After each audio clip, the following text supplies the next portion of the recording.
नमस्कार, मी मंजुषा. मंजूस कोल्हापुरी किचनमध्ये तुमचं खूप खूप स्वागत. आज आपण बनवतोय मोमोजची रेसिपी. मोमोज मोठ्यांनाही आवडतात, पण स्पेशली यंग जनरेशन आणि लहान मुलांना मोमोज खूप आवडतात. मोमोज व्हेज आणि नॉनव्हेज दोन्ही प्रकारचे असतात, पण आज आपण इथे व्हेज मोमोज बनवणार आहोत, ज्यामुळे भाज्या आवडीने खाल्ल्या जातात.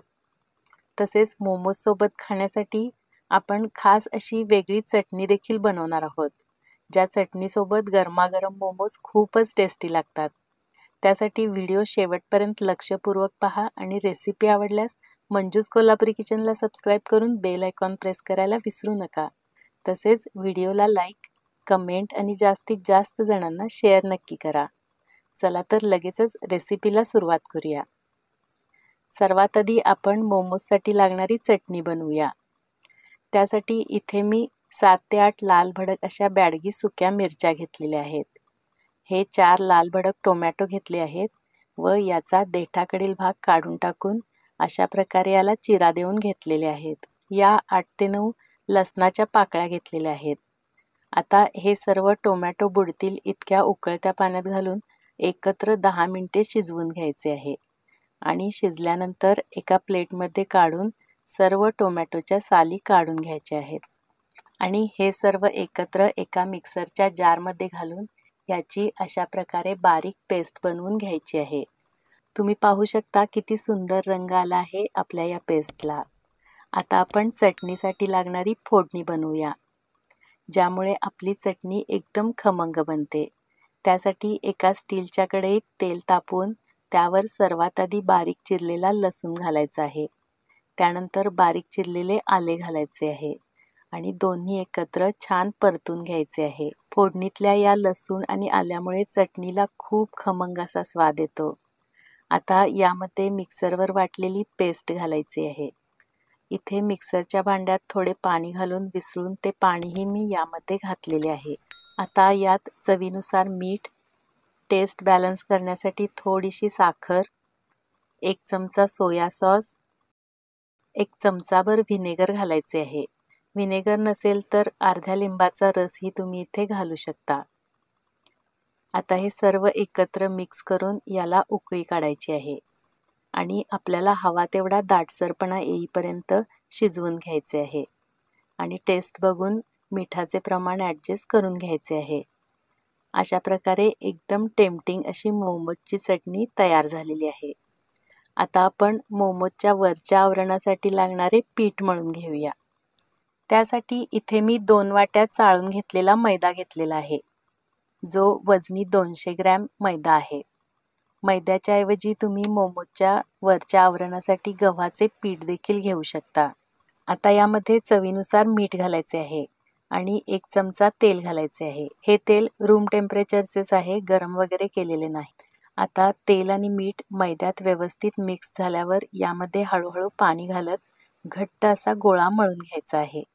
कारण पीठ जर सैल किंवा पातळ झाले तर मोमोजला व्यवस्थित आकार देता येत नाही. आता याला थोडेसे तेल लावून घेऊन 15 ते 20 मिनिटे झाकून ठेवायचे आहे. आता हे पीठ भिजतंय तोपर्यंत आपण मोमोजच्या स्टफिंगसाठी किंवा सारणासाठी काय काय लागेल ते पाहूया. इथे मी अगदी बेसिक भाज्या घेतलेल्या आहेत. यामध्ये 2 वाट्या एकदम बारीक चिरलेला कोबी घेतलेला आहे.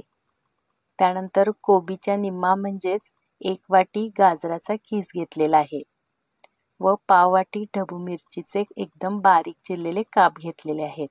तुम्ही तुमच्या आवडीच्या आणखी भाज्या जसे की बीन्स, कांद्याची पात वगैरे सुद्धा यामध्ये ॲड करू शकता. मोमोजचे स्टफिंग बनवण्यासाठी इथे मी लोखंडी कढई वापरलेली आहे. लोखंडी कढईत भाज्या परतल्यामुळे भाज्यांना खूप छान असा फ्लेवर येतो. आता या कढईमध्ये थोडे तेल तापवून घेऊन सर्वात आधी तेलात बारीक चिरलेला लसूण टाकायचा आहे.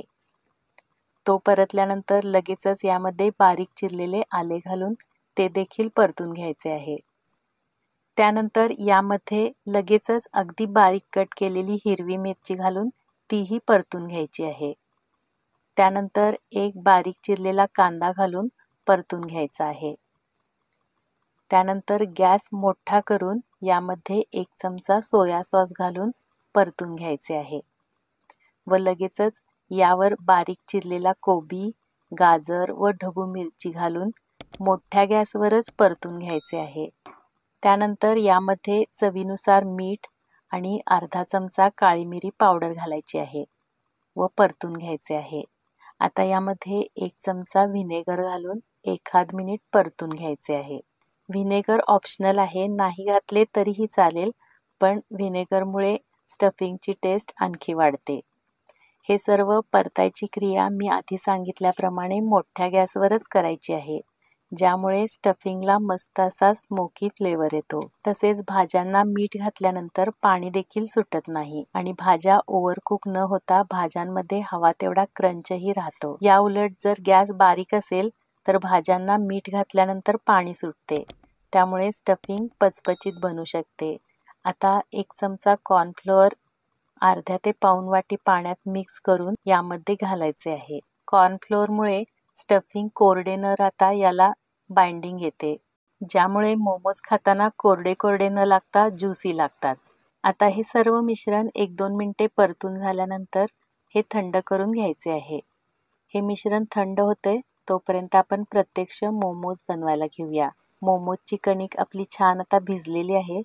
ती आता थोडं तेल लावून एकसारखी करून घ्यायची आहे आणि याचे आपण मोदकाला ज्या साईजचे गोळे बनवतो त्या साईजचे गोळे बनवून घ्यायचे आहेत आणि याला तेलाचा हात लावून अशा प्रकारे छोटी पारी लाटून घ्यायची आहे आणि यावर स्टफिंग घालायचे आहे आणि आता याचे अशा पद्धतीने छोटे छोटे फोल्ड किंवा प्लेट्स बनवायचे आहेत. कणिक घट्ट मळली असेल तरच हा आकार नीट येतो. आता अर्ध्यापेक्षा जास्त पारीच्या प्लेट्स बनवून झाल्या की उरलेला प्लेन भाग या प्लेट्स पाडलेल्या भागावर ठेवून प्रेस करून घ्यायचा आहे. अशा प्रकारे आपला एखाद्या पर्सप्रमाणे दिसणारा मोमो तयार झालेला आहे. आपण आणखी एक मोमो बनवून घेऊया. तुम्ही पाहू शकता कशा प्रकारे फोल्ड बनवून घ्यायचे आहेत. थोडं प्रॅक्टिस झालं की छान फोल्ड पाडता येतात आणि छान आकाराचे मोमोज बनवता येतात.